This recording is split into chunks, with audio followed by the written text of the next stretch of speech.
Assalamualaikum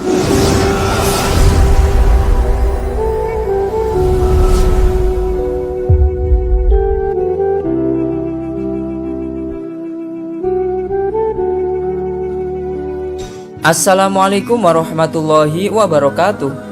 Orang gila dianggap oleh kebanyakan masyarakat sebagai makhluk stres, jorok, menjijikan, tak punya otak, bahkan dianggap sampah masyarakat. Kehidupannya pun tidak jelas, kadang di jalan, kolong jembatan, dan tempat sampah. Maka tak heran banyak masyarakat yang tidak memperdulikannya.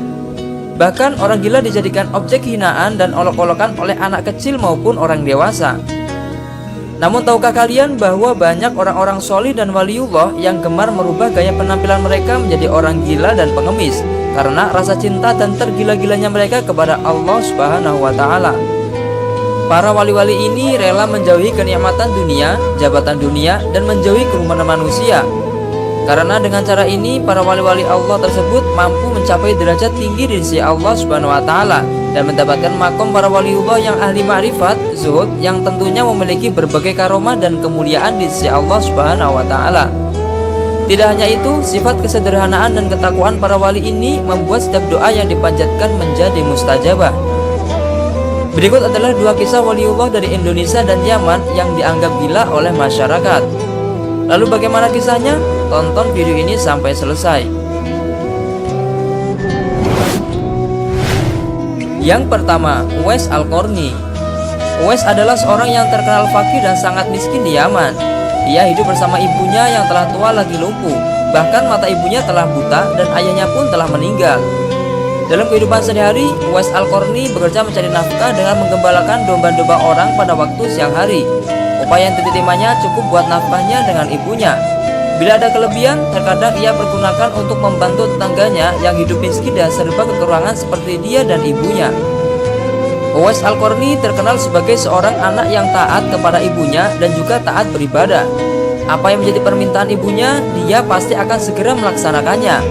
Tapi ada permintaan yang Uwais sulit dikabulkan, yaitu ibunya ingin pergi haji. Karena untuk naik haji membutuhkan perbekalan dan kendaraan, sedangkan unta saja mereka tidak punya.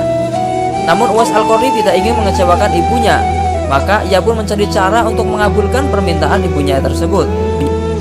Uwais Al-Qarni akhirnya membuatkan sebuah kandang di puncak bukit untuk seekor anak lembu miliknya. Untuk memberi makan dan mengembalikan lembu ke kandang, dia harus menggendong lembu itu naik turun bukit, hingga banyak penduduk yang menganggapnya aneh dan gila. Uwais gila, kata orang-orang di sana. Hal itu dilakukan setiap hari selama 8 bulan. Saat musim haji tiba, lembu Uwais Al-Qarni telah berbobot 100 kg dan tubuh Uwais Al-Qarni sendiri menjadi lebih berotot dan lebih kuat akibat latihannya menggendong lembu naik turun bukit setiap harinya selama 8 bulan. Ternyata latihan itu bertujuan untuk melatih tubuhnya untuk mampu menggendong ibunya selama melakukan perjalanan jauh. Kemudian berangkatlah Uwais Al-Qarni menggendong ibunya sambil berjalan kaki melewati padang pasir yang tandus dan panas untuk menghantarkan ibunya berangkat haji. Subhanallah, alangkah besar cinta Uwais pada ibunya. Uwais berjalan tegak menggendong ibunya tawaf di Ka'bah. Ibunya pun terharu dan bercucuran air mata karena telah bisa melihat Baitullah. Dikisahkan Uwais ingin sekali bertemu Rasulullah. Namun ketika sampai di rumah Rasulullah, beliau tidak menjumpainya karena Rasulullah sedang di medan perang. Uwais memang hidup di zaman Rasulullah tapi belum pernah berjumpa dengan Rasulullah. Nabi Muhammad SAW pun pernah menjelaskan kepada para sahabatnya tentang keistimewaan Uwais Al-Qarni. Kalau kalian ingin berjumpa dengan dia, perhatikanlah, ia mempunyai tanda putih di tengah telapak tangannya. Suatu ketika apabila kalian bertemu dengan dia, mintalah doa dan istighfarnya. Dia adalah penghuni langit, bukan orang bumi. Khalifah Umar dan Ali pernah pergi mencari Uwais Al-Qarni di Yaman dan berhasil menjumpainya. Sesampainya di kemah tempat Uwais berada, Khalifah Umar dan Ali memberi salam.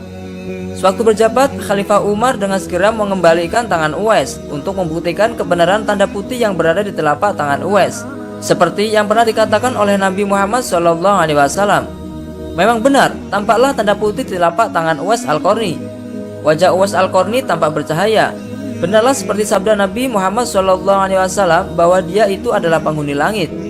Akhirnya Khalifah Umar dan Ali memohon agar Uwais membacakan doa dan istighfar untuk mereka. Setelah itu Khalifah Umar berjanji untuk menyumbangkan uang negara dan baitul mal kepada Uwais untuk jaminan hidupnya. Segera saja Uwais menampik dengan berkata, "Hamba mohon supaya hari ini saja hamba diketahui orang.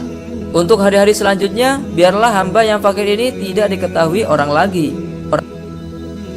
Beberapa tahun kemudian, Uwais Al-Qarni berpulang ke rahmatullah. Anehnya, pada saat dia akan dimandikan, tiba-tiba sudah banyak orang yang berebutan untuk memandikannya, mensolatinya, dan mengkafaninya, dan menghantarkannya ke liang kubur. Masyarakat Yaman pun dibuat gempar atas kejadian ini. Pasalnya, Uwais dikenal cuma orang fakir miskin, bahkan sering dianggap gila. Inilah kisah wali Uwais Al-Qarni yang sangat luar biasa.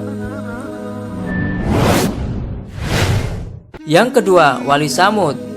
Samud adalah orang yang disangka gila oleh banyak orang. Beliau dulu sering terlihat di Pasar Kaliwungu Kendal, Pasar Mangkang Semarang, Pasar Jeraka Semarang, Pasar Karangayu Semarang, Pasar Bulu Semarang. Namun beliau sering tidur di Pasar Jeraka Semarang. Beliau kadang berjalan kaki, namun terkadang numpang angkot. Dan para sopir angkot akan dengan senang jika beliau mau naik angkotnya. Dan mereka tidak akan meminta ongkos kepadanya. Karena jika beliau naik angkotnya, akan banyak yang memberi sedekah kepada beliau. Dan semua sedekah itu akan diserahkan pada sang supir angkot. Dan para supir juga punya keyakinan jika ditumpangi wali Samud, hari itu angkotnya akan dapat banyak penumpang. Demikian juga orang-orang yang mempunyai warung makan di pasar. Mereka akan berebut menawari wali Samud agar mau makan di warungnya.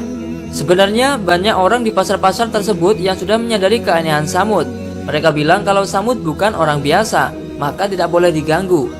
Termasuk kebiasaan Samud yang sering tidur beralasan daun kurma yang masih baru atau basah, dan sering membawa buah kurma yang masih muda, hijau entah dari mana. Pada suatu waktu, ada tamu dari Kendal sowan kepada Mbah Hamid. Singkat cerita, Mbah Hamid menitipkan salam untuk wali Samud yang kesehariannya berada di pasar. Menitipkan salam untuk seorang yang dianggap gila oleh masyarakat Kendal dan Semarang. Tamu tersebut bingung, kenapa Mbah Hamid sampai menitipkan salam untuk Samud yang dianggap gila oleh dirinya dan orang-orang di daerahnya. Tamu tersebut bingung kenapa Mbah Hamid sampai menitipkan salam untuk Samud yang dianggap gila oleh dirinya dan orang-orang di daerahnya. Tamu tersebut bertanya, "Bukankah Samud tersebut adalah orang gila, Kiai?"